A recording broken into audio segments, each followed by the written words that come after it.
Before we finish this module and dive into more advanced Redux concepts later, such as running asynchronous code, which we haven't covered at all yet, let me walk you through different types of state and answer the question, should every state be handled through Redux?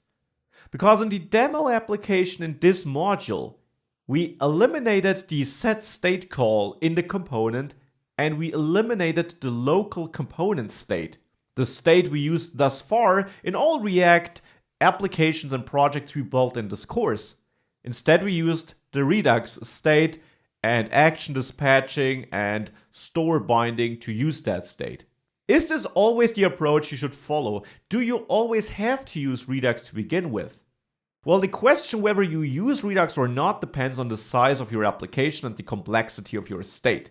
If you have a simple, small application, setting up Redux might take you longer than the benefits you get out of it are worth it.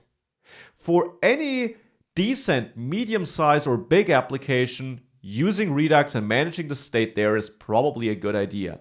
But then still, we have to ask which state should be used for Redux, because you shouldn't necessarily manage all the state in it. Let's have a look at the various types of state, some examples, and whether you should use Redux for them or not. Let's consider local UI state, such as showing or hiding a backdrop, opening a modal, all these things which of course change the state to update the UI of your React application and hence to show something different. Should you use Redux for that? The answer is oftentimes you might not use Redux here. You mostly handle this within your components. That being said, you can use Redux for that. You can have a show modal property in your global state, dispatch an action to set it to true, and dispatch an action to set it to false, then connect your component and listen to that property to conditionally render a modal or not. But that might be overkill.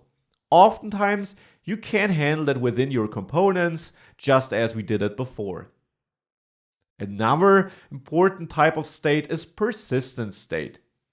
This means the state you typically also store in server-side databases, like the users of your application, all posts of a blog, all burger orders, stuff like that. Now here, you typically do use Redux, but of course not for all the data you have in your server-side database. Because Redux, of course, is just for managing the state in your application as long as your application is alive. And always keep in mind, when the user refreshes your page, your state is gone. So Redux is not a replacement for a database. Instead, you store such data on a server, but the relevant slices are managed by Redux. So the posts you're currently displaying, the users you currently need to display, the posts the user currently may edit, these things are loaded and stored in Redux so that you have them available so that you can render them to the screen, but that might not include all the data you have in your database. And then we have typical client state. Things like, is the user authenticated? Or filters set by the user. So if you have a drop-down allowing the user to filter your posts, that's not data you store in a database. You can't store if the user is authenticated because if he enters wrong login information, you don't need to store that on the server necessarily. Also, the filters set by the user, you might not store that on the server because it's not that important to store in the database. You definitely need to be aware of the current filter settings on your client in your JavaScript code in the React application though. This is state you definitely use Redux for. You manage that via Redux because it might affect multiple components or areas of your application. For example, if the user is authenticated, it might be important for a lot of components in your app. And there, Redux really shines because this central storage then offers a huge advantage. So these are the different types of state and how you handle them. Now, we will see examples for all of that over the next modules when we also add Redux to our course project. Before we do that though, it's time to practice Redux.